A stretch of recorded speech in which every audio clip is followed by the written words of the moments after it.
अस्सलाम वालेकुम नाज़रीन, मैं हूं आपका मेज़बान अख्तर शाहीन रिंद। नाज़रीन, हमने अपने गुज़िश्ता एक प्रोग्राम में बात की थी सिंध गवर्नमेंट चिल्ड्रन अस्पताल की, जो कराची शहर का दूसरा बड़ा बच्चों का अस्पताल है।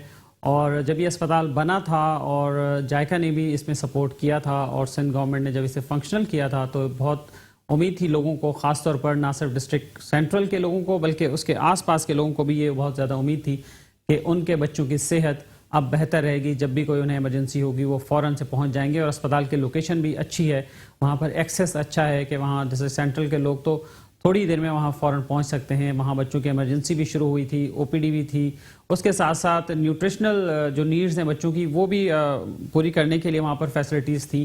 फिर क्या हुआ कि सिंध गवर्नमेंट ने पीपीपी नोट के तहत NGOs को अस्पताल हवाले करने का सिलसिला शुरू किया। उस वक्त भी इस बात की मुखालफत भी हुई कुछ सर्कल्स की तरफ से, ताहम गवर्नमेंट ऑफ सिंध ने यह फैसला किया और उसको इम्प्लीमेंट कर दिया। सिंध गवर्नमेंट चिल्ड्रन अस्पताल पॉवर्टी इरेडिकेशन इनिशिएटिव एक NGO है, उसके हवाले किया गया। और उसके साथ हमारी मालूमात ये हैं, इतलात ये हैं कि 10 साल का मुआहदा हुआ कि 10 साल तक ये NGO इस अस्पताल को चलाएगी। ना सिर्फ चलाएगी बल्कि इसकी जो परफॉर्मेंस है उसको भी बेहतर करेगी और उसमें जो चीज़ें ऐड ऑन करनी होंगी वो भी उसमें अपना रोल प्ले करेगी। लेकिन बदकिस्मती से हुआ यह है कि ये अस्पताल कई दफ़ा बीच में भी बंद हो चुका है। वहाँ हड़तालें हो चुकी हैं, मुलाजमीन की हड़ताल होती है, तनख्वाहें नहीं मिलती हैं, अस्पताल पे ताले पड़ जाते हैं। और उसके बाद फिर जब शोर ज़्यादा होता है, जब लोग ज़्यादा उस पर एहतजाज करते हैं तो जाके हुकूमत सिंध जाग जाती है, महकमा सेहत सिंध जाग जाता है और फिर जाके उसको ऑन कर देते हैं। लेकिन अभी सूरत हाल ये कि उस 9 माह से वहाँ के मुलाजमीन जो हैं उन्हें तनख्वाहें नहीं मिली हैं और वहाँ अस्पताल बंद है, इमरजेंसी बंद है, वहाँ ताले लगे हुए हैं। और ये सूरत हाल क्यों है, हमने थोड़ी सी गुफ्तगू की थी अपने पिछले प्रोग्राम में भी। और अभी हमारे साथ टेलीफोन लाइन पर हमें ज्वाइन किया है पॉवर्टी इरेडिकेशन इनिशिएटिव के एग्जीक्यूटिव डायरेक्टर जनाब शाहिद यूसुफ साहब ने, और उनसे हम मजीद बातचीत करते हैं। अस्सलाम वालेकुम शाहिद साहब। शाहिद साहब, आवाज़ आ रही है आपको? बिल्कुल आ रही है। कैसे आप? ठीक है अल्हम्दुलिल्लाह, मैं बिल्कुल ठीक हूँ। शाहिद साहब, ये बताइए कि आप माशाल्लाह PEI के एग्जीक्यूटिव डायरेक्टर हैं और आपकी जिम्मेदारी थी इस अस्पताल को चलाना, स्मूथली चलाना, तो ये जिम्मेदारी अदा करने में क्या आप नाकाम हो गए? ऐसी बात नहीं है रिंद साहब। देखें, बात की है कि ये जैसे आपने अपना इंट्रोडक्शन में भी कहा कि 2016 सितंबर में हमारा एग्रीमेंट हुआ था 10 साल का। अच्छा, ये एग्रीमेंट जो था ये होने से पहले तकरीबन 1.5 साल, पौने 2 साल इसकी जो प्रोक्योरमेंट प्रोसेस था, कॉन्ट्रैक्ट निगोशिएशन, वो सारी चीजें हुई। उसके बाद ये एग्रीमेंट साइन हुआ और ये जायका जिसने नया हॉस्पिटल बनाया था उनकी प्रेजेंस में क्या कहती है एग्रीमेंट साइन किया गया। अच्छा, जब ये काम स्टार्ट हो गया तो हमारा कॉन्ट्रैक्ट ये कहता है कि जी हमारा पहले साल का बजट तकरीबन 439 मिलियन रुपीस होगा और हर साल जो होगा वो 20% बढ़ेगा।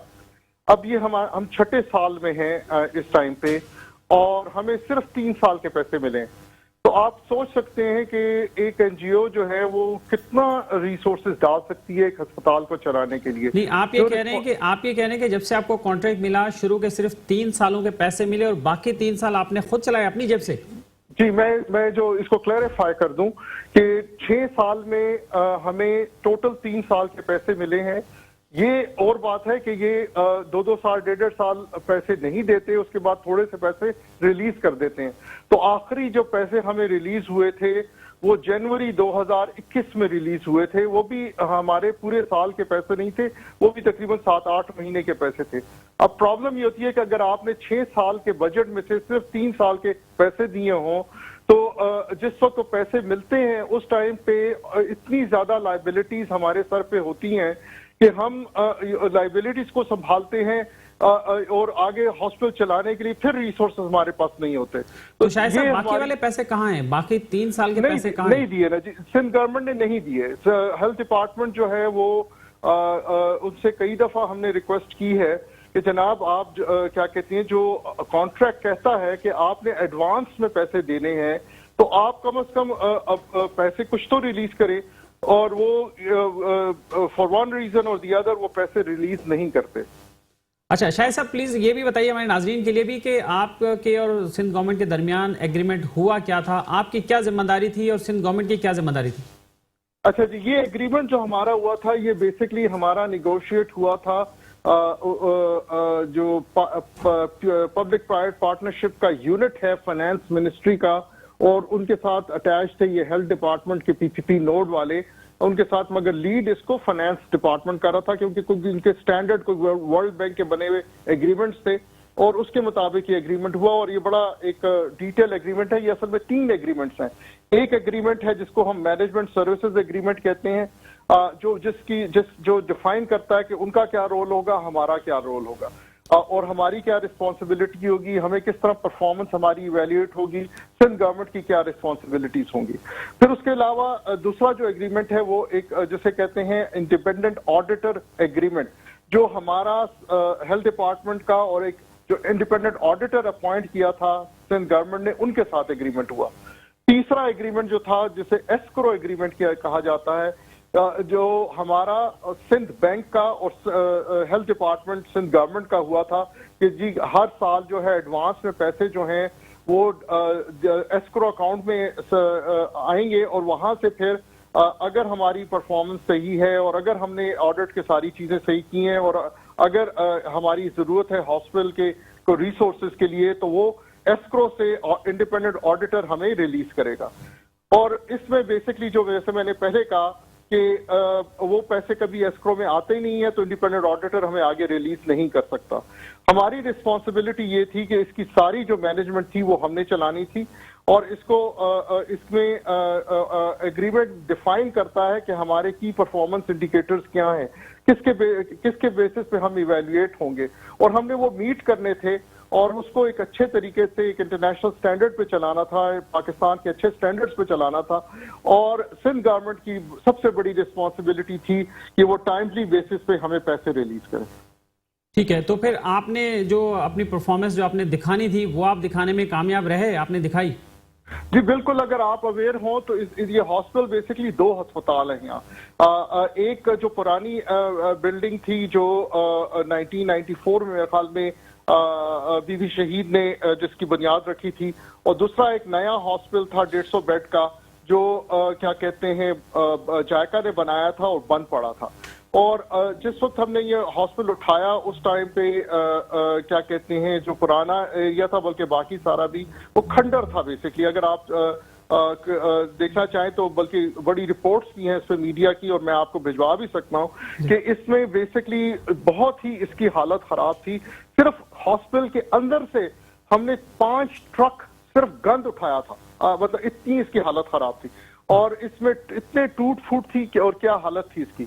हमने अल्हम्दुलिल्लाह 6 महीने के अंदर अंदर इस हॉस्पिटल को क्या कहते हैं नॉट ओनली फंक्शनल किया, मगर इसका जो 50 बेड पे मुश्किल से चल रहा था, जो ओपीडी 100-150 की होती थी, जो डेली एडमिशंस 1 या 2 होती थी, इमरजेंसी बिल्कुल थी नहीं, हमने इसको लेके गए और हमारी डेली की ओपीडी 2500 से 3000 तक गई, हमारी इमरजेंसी तकरीबन 500 से 900 तक गई, हमारी क्या कहते हैं जो वो है अपना एडमिशंस जो थी वो 220 बेड पे ये फुली फंक्शनल हॉस्पिटल था।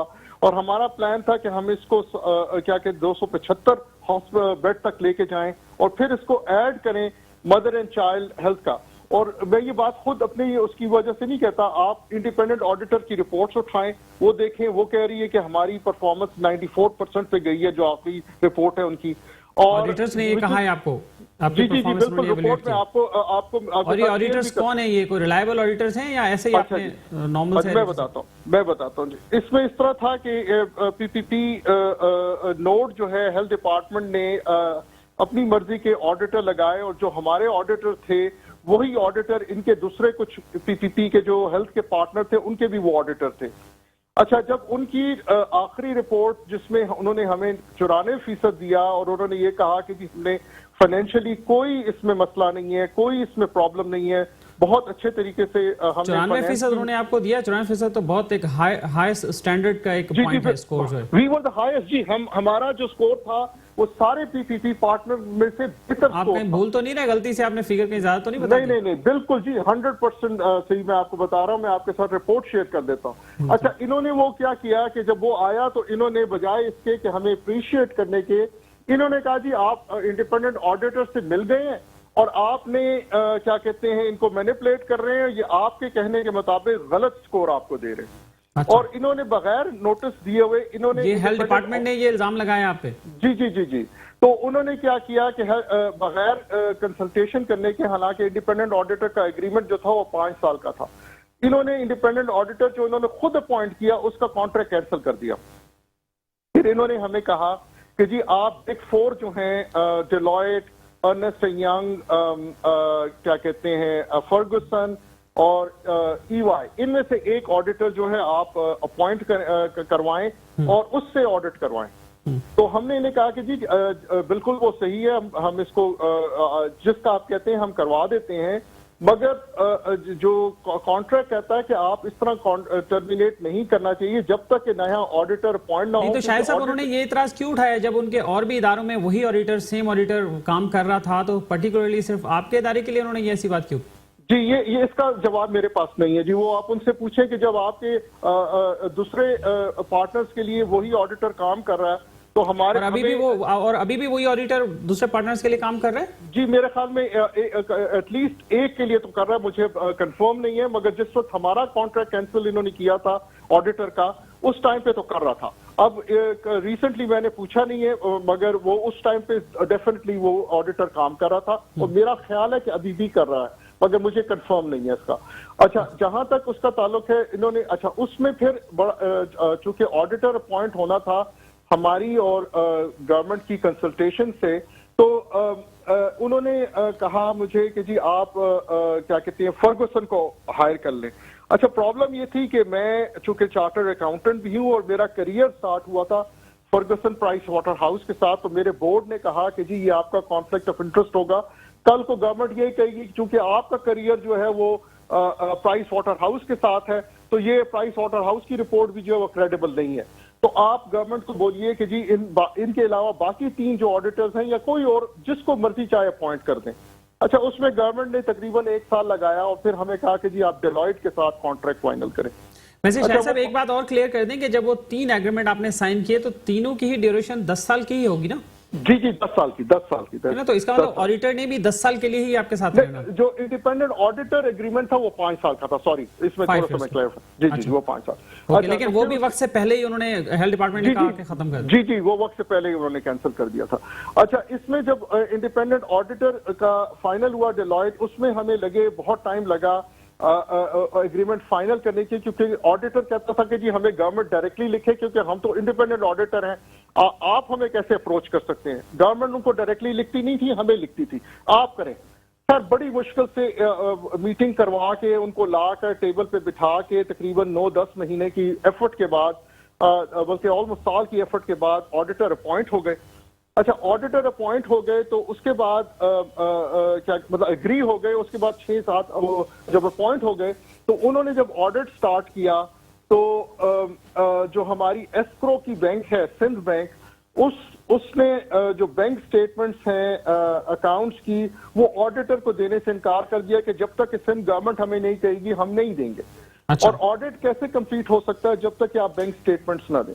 वो फिर तकरीबन 9 महीने हमें लगी बड़ी मुश्किल से राजी करके गवर्नमेंट को भी और सिंध बैंक को भी कि जी आप बैंक स्टेटमेंट्स रिलीज करें, कम से कम ऑडिट। सिर्फ एक बैंक स्टेटमेंट लेने के लिए 9 महीने लगे, जो कि स्टेटमेंट एक ईमेल पे भी मिल सकता है। जी बिल्कुल। और उसमें क्या कहते हैं, बार बार गवर्नमेंट को कहा गया, बार बार बैंक को कहा गया, जी बाकी ऑडिट कंप्लीट हो गया था हमारे एक्सपेंस का, हमारी परफॉर्मेंस का, मगर चूंकि बैंक स्टेटमेंट नहीं थी तो फाइनल नहीं हो पा रहा था।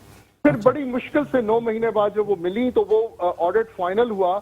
जबरदस्त बात इसकी ये हुई कि इनके अपने जो नए ऑडिटर थे डेलॉयट, यूसुफ आदिल, उन्होंने भी हमें 94 स्कोर दिया। अच्छा। उन्होंने भी कहा कि जी आपकी परफॉर्मेंस 94% है। ये तो जबरदस्त बात हो गई जी। और उन्होंने भी कहा कि आपके फाइनेंशियल 1 रुपए का इसमें हेर फेर नहीं है। और कोई गलत काम आपने नहीं किया हुआ, तो ऑडिट का कोई इशू नहीं निकला यूसुफ आदिल की रिपोर्ट के मुताबिक। तो ये बताइए कि हेल्थ डिपार्टमेंट जो आपकी पहली ऑडिट की रिपोर्ट थी वो किस ईयर की थी जो उन्होंने रिजेक्ट की, एक्सेप्ट नहीं की उसको? जी वो क्या कहते हैं मुझे याद करने में थोड़ा सा बहुत 2-3 साल पहले की है, 2 साल पहले जी तकरीबन जो आखिरी रिपोर्ट ऑडिटर की फाइनल हुई थी वो सितंबर 2021 तक की रिपोर्ट फाइनल हुई है, जो उन्होंने एक्सेप्ट नहीं की थी। नहीं वो एक्सेप्ट की नहीं, वो तो हमने सबमिट कर दी थी, मगर सॉरी 21 थी कि 20 थी, मुझे अब सही तरह याद नहीं है, हाँ, 20 ही होगी एक साल पहले की। मगर प्रॉब्लम ये था कि जिस वक्त ऑडिट की रिपोर्ट सबमिट भी हुई है, तकरीबन 5 महीने हो गए ऑडिट की रिपोर्ट सबमिट हुए हॉस्पिटल ऑलरेडी बंद हो चुका था कि पैसे हमारे पास नहीं थे, और हमें बार बार यही कहा जाता था कि चूंकि आपने ऑडिट सबमिट नहीं कराया इसलिए हम ऑडिट क्या कहते हैं हम आपको पैसे नहीं देते। तो हमारा ये इनसे पॉइंट था कि देखें ये एसेंशियल सर्विसेज हैं, हमारे पुराने ऑडिटर की जो रिपोर्ट्स हैं उसके मुताबिक आपने हमारे तकरीबन 1.5 अरब रुपए देने हैं, आप हमें कम से कम कुछ पैसे उसमें से रिलीज कर दीजिए ताकि ये एसेंशियल सर्विसेज ना रुकें, ताकि लोगों को सहूलत होती रहे। बाद में आप अगर हमारा कोई कंसर्न आपको निकलता है तो आप ऑडिट हमेशा होते रहते हैं। चलिए शाहिद साहब हमारे साथ रहिए टेलीफोन लाइन पर, और हम ऑडिट पे और इन टेक्निकल चीज़ों पे भी ज़रूर मालूमात हासिल करते रहते हैं। अस्पताल के एक एम्प्लॉय ने हमें ज्वाइन किया है टेलीफोन कॉल पे, उनसे पूछते हैं कि वो क्या कहना चाहते हैं। जी अस्सलाम वालेकुम, कौन है हमारे साथ लाइन पे? अस्सलाम वालेकुम जी, लाइन पे कौन है हमारे साथ? अस्सलाम वालेकुम, आवाज़ आ रही है आपको? रिकॉर्ड की जा रही है। आवाज़ बहुत हल्की आ रही है। हमारे साथ कोई खातून है शायद लाइन पे? जी बोलिए, क्या कहना चाहती हैं?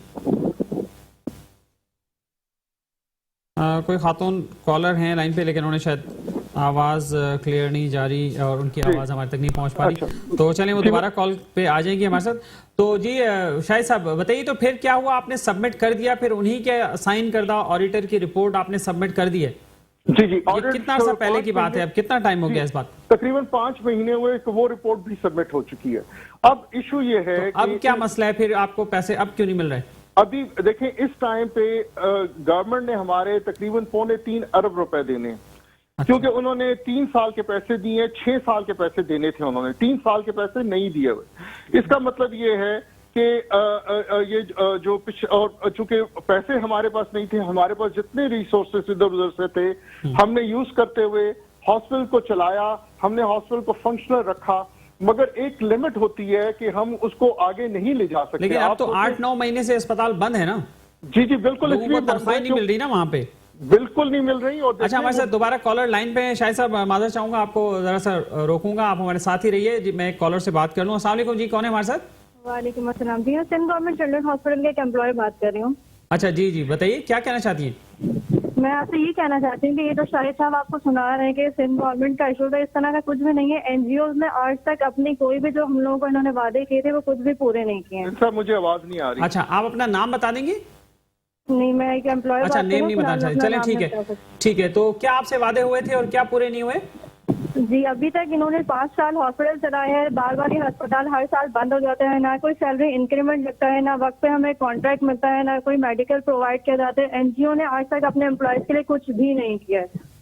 अच्छा ठीक है, तो ये बताइए कि वो तो जैसे शायद साहब बता रहे हैं कि उनको जब फंड ही 6 साल में से सिर्फ 3 साल के पैसे मिले हैं, तो फिर वो कहाँ से लाएंगे पैसे, कैसे लेकिन चलाएंगे? आप एक चीज भी तो देखिए ना कि ये अगर इनका ऑडिट का इशू आ रहा है, ये इशू तो पहले साल में ही आ गया था, तो ये इशू ये अब तक 5 साल में क्यों नहीं सॉल्व कर सके? इसका मतलब कि एनजीओ ने कहीं ना कहीं कोई ना कोई घपला तो किया हुआ है ना, तो एक ऑडिट इनसे हल नहीं हो पा रहा। शायद साहब आपने सुनी गुफ्तगू खातून? नहीं, मुझे बिल्कुल आवाज नहीं आई जी, आप बताइए क्या कहा उन्होंने। अच्छा, ये एम्प्लॉय हैं, एक खातून हैं, और वो ये कह रही हैं कि ये एनजीओ की अपनी गफलत है, पहले साल से ही ऑडिट के मसाइल आ रहे थे, जब आ रहे थे तो इन्होंने क्यों नहीं उसको सॉर्ट आउट किया, और हमें कोई इंक्रीमेंट नहीं दिया एक भी। क्या कहना चाहेंगे? खैर अब मैं इनको क्या बोलूं। देखिए बात सिंपल होती है। पहली तो बात ये कि अगर आपके पास रिसोर्सेज मिलें, अगर आपके पास रिसोर्सेज हों तो कोई इशू है भी। अब ये एक मिस इन्फॉर्मेशन चलाई जाती है। प्रॉब्लम स्टाफ का ये है कि इन्हें डेफिनेटली इनका हक पे ये बात करते हैं कि जब इन्हें 9-9, 10-10 महीने पैसे नहीं मिलते, और ये पहली दफा नहीं है, इससे पहले भी हॉस्पिटल 2 दफा बंद हो चुका है। तो वो हक पे हैं, वो अपसेट है कि जी हमें पैसे नहीं मिलते, हमारी तनख्वाह नहीं मिलती, हमें इंक्रीमेंट, हम बल्कि इंक्रीमेंट क्या, हमने हेल्थ इंश्योरेंस देनी थी, हमने इस हॉस्पिटल को मदर एंड चाइल्ड हेल्थ में कन्वर्ट करना था, हमने इसमें कई चीजें करनी थी, हमने इसकी इमरजेंसी एक्सपेंड करनी थी, हमने इसमें 275 बेड का करना था, वो सब कुछ करना था। अब प्रॉब्लम ये है कि अगर आपको पैसे ना मिले तो और आपको झूठ कहा जाए। देखिए बात ये कि एम्प्लॉइज तो इसका मतलब ये कि देखिए एम्प्लॉइज को भी सही मालूमात नहीं है ना, अब वो मालूमात देना तो आपका काम था, आपके नुमाइंदों का काम था, एनजीओ का काम था ना। बिल्कुल सही, आप बिल्कुल ये बात हक पे कह रहे हैं। उसमें तो फिर आप मतलब ये फेलियर है ना कहीं ना कहीं। जाते हैं डिपार्टमेंट जाते हैं तो वो क्योंकि ये एम्प्लॉइज जो है 350-400 एम्प्लॉइज जो हमने हायर किए थे इस हॉस्पिटल के लिए, मगर जब वो हेल्थ डिपार्टमेंट जाते हैं उन्हें मिस इन्फॉर्म किया जाता है, उन्हें कहा जाता है कि जनाब वो ऑडिट का मसला है, वो इस चीज का मसला है, वो चीज।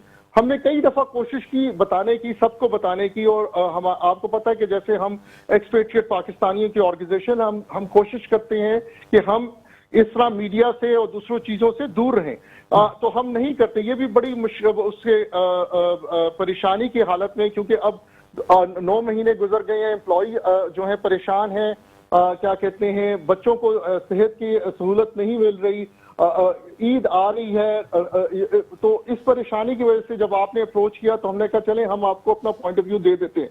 मगर आपने देखा होगा अच्छा है ना, और आप देखें कि लोगों की भी आप गुफ्तगू सुने तो बहुत सारे लोग ये जानना चाहते हैं कि भाई क्या मसला क्या है, किसकी तरफ से मसला है। बिल्कुल आपकी बात बिल्कुल सही है, और आई थिंक हमें करना चाहिए ज्यादा, और हमें हर एक को कॉन्फिडेंस में लेना चाहिए, मगर हम कोशिश ये करते रहे कि हम क्या कहते हैं बगैर किसी को ऑफेंड किए हुए और गवर्नमेंट को समझाएं कि देखें इसमें आपका भी भला है और आवाम का भी भला है। शायद साहब ये बताइए एक बात, और ये बताइए कि एक तो मैं नाज़रीन के लिए कह दूं कि नाज़रीन आप हमें मोबाइल नंबर पे कॉल प्लीज नहीं करें, बहुत सारी कॉल्स मेरे पास आ रही हैं, लैंडलाइन का नंबर है, लाइव कॉल के लिए जो नंबर स्क्रीन पर हमारा आ रहा है आप उस पर कॉल करेंगे तो बात हो जाएगी।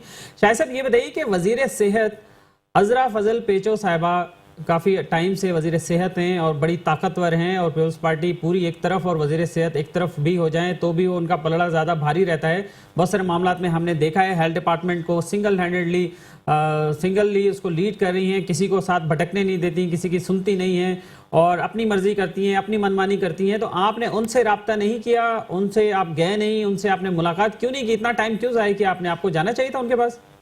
देखें क्या कहते हैं रिन साहब, बिल्कुल डॉक्टर अजरा जो हैं वो बहुत इम्पोर्टेंट और वजीर है और बड़ा इम्पोर्टेंट पोर्टफोलियो उनके पास हेल्थ का। जो मेरी थोड़ी सी बदकिस्मती समझिए कि मैंने तो कई दफा कोशिश की उनसे मिलने की, और बात टाइम पे मैं जाके उनके दफ्तर के बाहर 5-5 घंटे बैठा रहा। बाहर 5-5 घंटे बैठे रहे आप? तो आप अपॉइंटमेंट लेके जाते ना, आप ऐसे डायरेक्ट चले गए होंगे?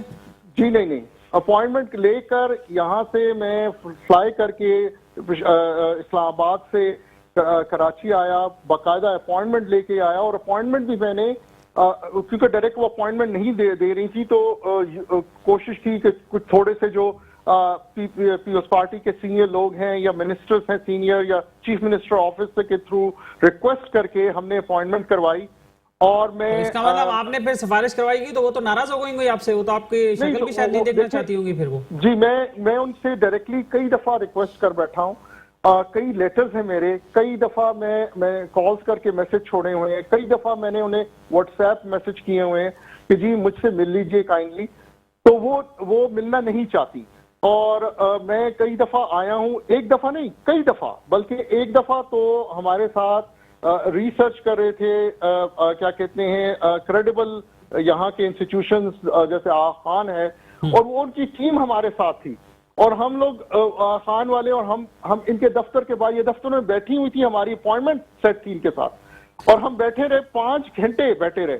मतलब आप मिनिस्टर साहबा के दफ्तर के बाहर आप 5 घंटे बैठे रहे और उन्होंने आपसे मिलना गवारा नहीं किया? शायद सब एक और कॉलर है हमारे साथ, इनसे जो मुलाकात 1-2 दफा जो हुई वो बहुत लिमिटेड अच्छा शायद साहब इसकी डिटेल भी मैं आपसे लेता हूं, बस आप मेरे साथ रहिएगा। एक और कॉलर है हमारे साथ, हम उनसे बात कर लीजिए। अस्सलाम वालेकुम, कौन है हमारे साथ?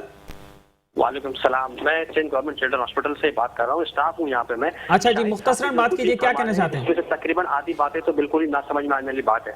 अच्छा सर मेरी आवाज आ रही है आपको? जी आ रही है, बस मुख्तसर बताइए क्या कहना चाहते हैं। हेलो आपकी आवाज आ रही है, आप बात कीजिए। आवाज आ रही है आपको? शाहिद साहब जो भी फरमा रहे हैं इस पे आधी बातें तो बिल्कुल गलत बयानी कर रहे हैं, गलत बोल रहे हैं। ये कोई कराची नहीं आए हैं, ना अजहर पुलिस उनकी मीटिंग हुई है। और अगर कराची आए थे तो अपने स्टाफ से क्यों नहीं मिले? ये पिछले 9 महीने से स्टाफ इनको फोन कर रहा है, ना ये किसी का फोन सुनते हैं, ना किसी का फोन उठाते हैं। ये इस टाइम एम्प्लॉय दर बदर की ठोकरे खाते कर रहे हैं, इनको कोई फिक्र नहीं है। ये कहते हैं मैं ईद के बाद आऊंगा, ईद से पहले आऊंगा। पूरा महीना इस तरह से जाया कर दिया हमारा। चलिए ठीक है, बेइंसाफ परेशान है, 9 महीने से तनख्वाह ही नहीं मिली। 18,000 रुपए में नौकरी करने वाला आदमी 9 महीने कैसे बर्दाश्त कर लेगा? इनको एक दफा आके अपने स्टाफ को ऑन बोर्ड लेना चाहिए था, उनसे मिलना चाहिए था, जो कि ये नहीं। बिल्कुल ठीक है, आपका पॉइंट आ गया, आपका पॉइंट आ गया। थैंक यू, थैंक यू, आपका पॉइंट आ गया। स्टाफ से आके मिलना चाहिए था। शाहिद साहब, कॉलर हैं जो एम्प्लॉई हैं, वो ये कह रहे हैं कि आपकी बात पे एतबार नहीं कर रहे। वो कह रहे हैं कि ये तो कराची आते नहीं है और कभी नहीं आए, और अगर आए हैं तो अस्पताल क्यों नहीं आए, और एम्प्लॉय से तो एक दफा मिले भी नहीं है। कभी कहते हैं मैं ईद के बाद आ रहा हूँ, कभी पहले आ रहा हूँ। ये कोई मेरे ख्याल में कम्युनिकेशन का ये फ्लॉ है। नहीं, देखिए शाहीन साहब, दो चीजें समझने की जरूरत है। पहली बात ये है कि मैं सीईओ नहीं हूँ हॉस्पिटल का। मैं डे टू डे मैनेजमेंट जो हॉस्पिटल की होती है उसको नहीं संभालता।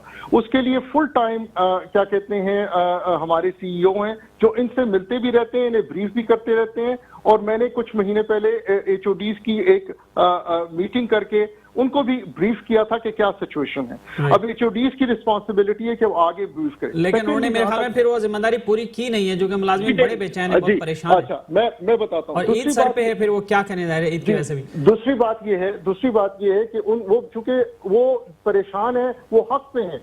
प्रॉब्लम ये होती है कि अगर मैं क्या कहते हैं एफर्ट ना करूं, हेल्थ डिपार्टमेंट साइड पे एफर्ट ना करूं, अगर मैं क्या कहते हैं मिनिस्ट्री ऑफ फाइनेंस साइड पे एफर्ट ना करूं, जो पॉलिटिकल लीडरशिप एफर्ट ना करूं, तो फिर और बात है। मैं तो इन हर एक के साथ लगा हुआ हूं। तो इसका मतलब ये कि मिनिस्टर साहब आपसे मिलना नहीं चाहती, आप उनके दफ्तर के बाहर घंटों बैठे रहे, और आपकी मीटिंग्स भी हुई, जो आपने बताया कि 2-4 मिनट की बस एक मीटिंग हुई, और इस तरह से नहीं हुआ, तो फिर ये मसला हल कैसे होगा फिर शायद साहब? जी, एक मीटिंग जो थी, जो लंबी मीटिंग थी और बड़ी प्रोडक्टिव मीटिंग थी मिनिस्टर साहिबा के साथ। हाँ। वो हुई थी जिसमें क्या कहते हैं जो चेयरमैन पीपल्स पार्टी हैं बिलावल भुट्टो साहब, उन्होंने इसमें इंटरेस्ट लिया था और उन्होंने अपॉइंट किया था सेनेटर ताज हैदर साहब को और सेनेटर एन मरी साहिबा को कि आप इसमें साथ बैठें और इस मसले को कोई हल करवाएं। अब ये कोई 1.5-2 साल पहले की बात है। इसमें क्या मिनिस्टर साहिबा से टाइम लिया गया, इन दोनों सेनेटर हजरात ने टाइम लिया और हमें भी बुलाया, पूरा हेल्थ डिपार्टमेंट भी इसमें आया हुआ था। अच्छा। और इसमें जब हम बैठे मीटिंग में, तो इस मीटिंग में जो ये सारी बातें की जा रही हैं कि जनाब आपका ऑडिट जो है वो ठीक नहीं है, तो वो हमने सारी डॉक्यूमेंटेशन उठा के दिखाई। फिर उसके बाद उन्होंने कहा कि जी ये जो है अपना जो पैसे जो है आपको दे चुके हैं हम सारे, वो भी हमने सारा दिखाया कि नहीं आप नहीं दिए, आपने हमें इतने पैसे दिए, इतने हमारे, वो सारे जो इतराजात आपको ये हेल्थ डिपार्टमेंट की तरफ से आते हैं, तो फिर वो उठाए गए और उनके जवाब दिए गए। आपकी बातें मानी उन्होंने, आपकी बातें तस्लीम की। इस मीटिंग में ये डिसाइड हुआ, हेल्थ मिनिस्टर साहिबा ने बड़ा उस टाइम पे इसको पॉजिटिव तरीके से हैंडल किया और उन्होंने कहा कि जनाब ये बिल्कुल आपकी बात सही है, ये ऑडिटर 5 साल का कॉन्ट्रैक्ट है तो इसको कंटिन्यू करना चाहिए। और उन्होंने ये भी कहा कि जनाब ये जो टर्मिनेशन का लेटर गया वो गलत गया। फिर उसके बाद उन्होंने ये भी कहा कि जो पैसे आपके ऑडिट ने ऑलरेडी क्लियर किए हुए हैं, उस टाइम पे कोई 801 मिलियन रुपए ऑडिट ने क्लियर करके रखे हुए थे जो देने ही देने थे गवर्नमेंट ने, कि ये जो है 800 मिलियन हम आपको देते हैं, बल्कि जो बाकी आपके ड्यू बनते हैं उसको भी विद इन फ्यू डेज हम कैलकुलेट करके आपको देते हैं। वो सारी जो चीजें थी वो सेनेटर ताज हैदर और सेनेटर एन मरी के सामने फाइनलाइज की गई और रिजॉल्व किया गया, उसके मिनट इशू किए गए। मगर उसके बाद थोड़े दिन के बाद फिर हेल्थ डिपार्टमेंट का स्टैंड बदल गया, उन्होंने फिर इंसिस्ट करना शुरू कर दिया। मिनिस्टर साहिबा ने फिर यूटर्न ले लिया। ये मुझे नहीं मालूम क्या हुआ, मगर ये कि वो जो डिसीजंस उधर हुई थी, और इसके लिए आप सेनेटर ताज हैदर साहब को खुद फोन करके, हम सेनेटर ताज हैदर साहब को हम ट्राई कर रहे हैं, हमारी टीम उनसे राब्ता करने की कोशिश कर रही है। जैसे अगर राब्ता अभी अगर हो गया तो हम अभी उन्हें प्रोग्राम में इन कर लेंगे, नहीं तो फिर इंशाल्लाह आने वाले प्रोग्राम्स में जरूर उनसे जी, तो उनसे पूछ लीजिए, सेनेटर एन मरी थी उसमें, उनसे पूछ लीजिए, तो ये चीजें सारी डिसाइड हो गई थी। तो अब शायद साहब उसका रिजल्ट भी कुछ नहीं निकला, जीरो। तो अब बस आखिरी बात बता दें, हमारा टाइम खत्म हो रहा है इस सेगमेंट का, कि अब क्या करें, मुलाजिम क्या करें, वो कहाँ जाएं बताएं, या तो क्या मुलाजिमीन को घर भेज दें, फारिग कर दें, या क्या इंतजार करें, क्या करें? हम तो बहुत ज्यादा परेशान हैं। हम ये कह रहे हैं कि जी जो कॉन्ट्रैक्ट है कम से कम आप कॉन्ट्रैक्ट इम्प्लीमेंट करें। आपने एक एग्रीमेंट किया हुआ है, हमारी परफॉर्मेंस का कोई इशू नहीं है, हमारे क्या कहते हैं ऑडिट का कोई इशू नहीं है। अगर कोई इशू है तो हमें बताया जाए ना, हमें बुलाया जाए, हमारे साथ बैठा जाए, हेल्थ मिनिस्टर साहब आप खुद बैठे। अब एक इवन कैबिनेट ने डिसीजन ले लिया। देखिए, कैबिनेट ने 3-4 महीने पहले जनवरी में डिसीजन लिया था कि जी हमें कुछ 440 मिलियन रुपए रिलीज किया जाए। अब वो कैबिनेट की डिसीजन भी अगर हेल्थ डिपार्टमेंट इम्प्लीमेंट करने से काफिर है तो फिर इसमें हम क्या करें? हमें तो समझ नहीं आती कि कोई अगर इशू है तो हमें बताया तो जाएगा कि इशू क्या है। और सिर्फ ये क्या कहते हैं इलेक्टोरल किस्म की इंफॉर्मेशन और मिस इन्फॉर्मेशन फैला कर। तो अब शायद साहब आखिरी बात क्या कहेंगे, आखिरी बात क्या कहना चाहेंगे? हमें से बात करें, हमें पूछा जाए हमसे, और इस तरीके से मतलब ये सर्कल में हम फिर रहे हैं कि जब कैबिनेट की डिसीजन भी नहीं मानी जाती है डिपार्टमेंट में, तो फिर क्या किया जा सकता है? तो फिर अब आगे क्या करें, मुस्तकबिल का आपका क्या लाहेअमल है? मुलाजमीन के लिए बताएं, अस्पताल के लिए क्या करें, वो लोग क्या करें?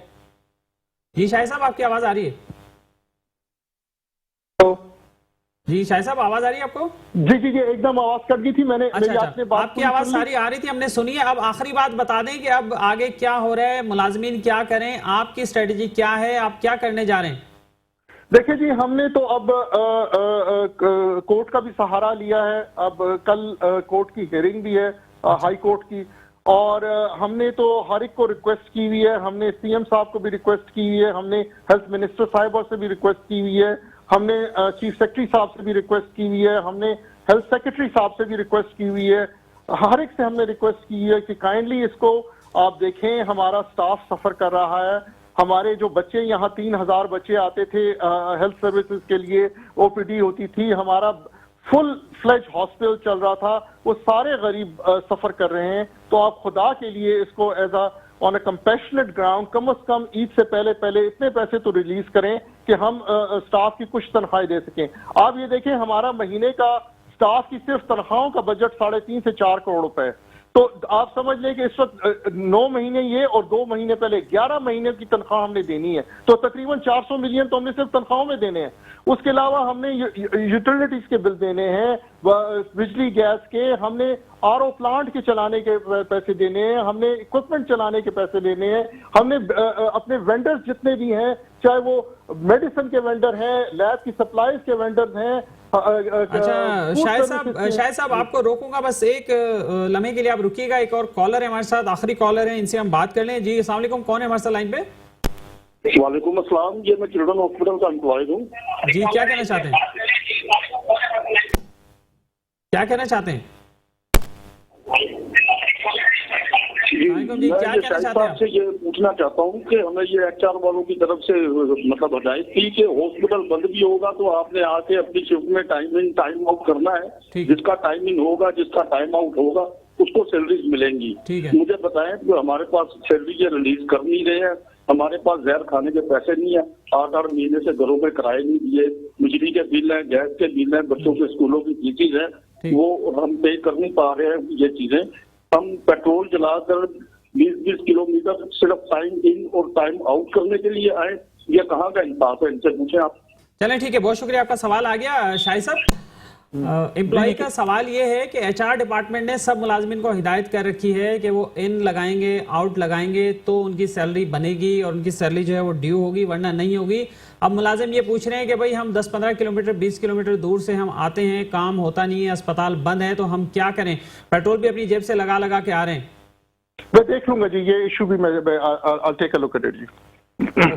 Okay right. और ये बताइए कि कोर्ट में आपने क्या प्ली की हुई है, आप कोर्ट क्यों गए हुए हैं, वहां आपने क्या दरख्वास्त की है अदालत से? दरख्वास्त यही की है जी कि हाँ कॉन्ट्रैक्ट इम्प्लीमेंट किया जाए, क्योंकि हम तो और कुछ नहीं कह रहे हैं ना। हमने एक कॉन्ट्रैक्ट किया, 10 साल का कॉन्ट्रैक्ट किया है, उसमें जायका जो था वो भी वहाँ प्रेजेंट था जब कॉन्ट्रैक्ट साइन हुआ, सेक्रेटरी हेल्थ ने कॉन्ट्रैक्ट साइन किया, हमने अब तक ऐसी कोई चीज नहीं की कि जो क्या कहते हैं कॉन्ट्रैक्ट के खिलाफ हो।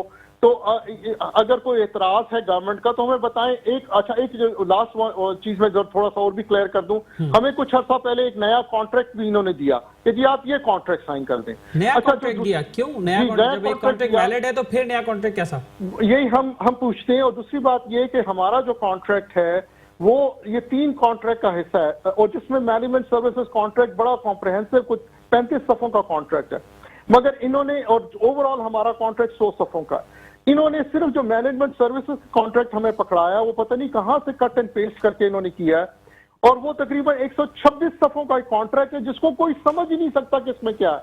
हमारे अपने लॉयर को हमने दिया कि जी ये क्या लिखा हुआ है इन्होंने, और वो कुछ सिर्फ उसमें क्या कहते हैं जो ये करने की कोशिश की गई है कि उसमें ये है क्लॉजेस हैं कि जी आप 100% स्कोर लेंगे तो आप कंटिन्यू करेंगे, जो पॉसिबल ही नहीं है।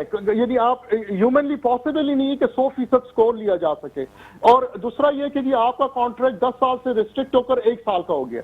तो इस तरह की चीजें इसने डाल के हमें दे दिया गया और कहा कि ये साइन कीजिए आप। चलें, तो बहुत शुक्रिया आपका शाहिद यूसुफ साहब। काफी सरासल गुफ्तगू हुई हमारी, लेकिन आई एम श्योर कि अभी भी पॉइंट्स आपके रहते होंगे बाकी, तो इंशाल्लाह आने वाले शोज में फिर आपको दोबारा जहमत देंगे। अभी हमारा टाइम बिल्कुल ही ओवर हो गया। और नाज़रीन मैं आपको बता दूं शायद साहब आपको भी कि सेनेटर ताज हैदर साहब ने बात करने से मना कर दिया इस टॉपिक पर, हमने उन्हें रब्ता किया था।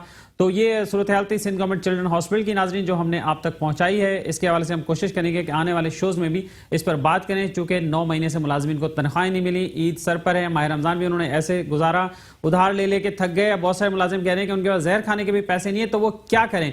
खुदारा सिंध गवर्नमेंट को इस पर सोचना चाहिए, मिनिस्टर हेल्थ को इस पर सोचना चाहिए। हमने भी रब्ता किया था मिनिस्टर हेल्थ से, सेक्रेटरी हेल्थ से, हेल्थ डिपार्टमेंट से, सिंध गवर्नमेंट से, उनके तर्जमानों से, किसी ने कोई जवाब देने की जहमत गवारा नहीं की। और लगता है कि उन्हें कोई दिलचस्पी नहीं है इस बात से कि अस्पताल बंद हो, बच्चे मर जाएं, बीमार हो जाएं, तनख्वाहें ना मिले, लोगों को सैकड़ों लोगों के घरों के चूल्हे ना जलें, इससे उन्हें कोई सरोकार ही नहीं है। बहरहाल हम कोशिश जारी रखेंगे।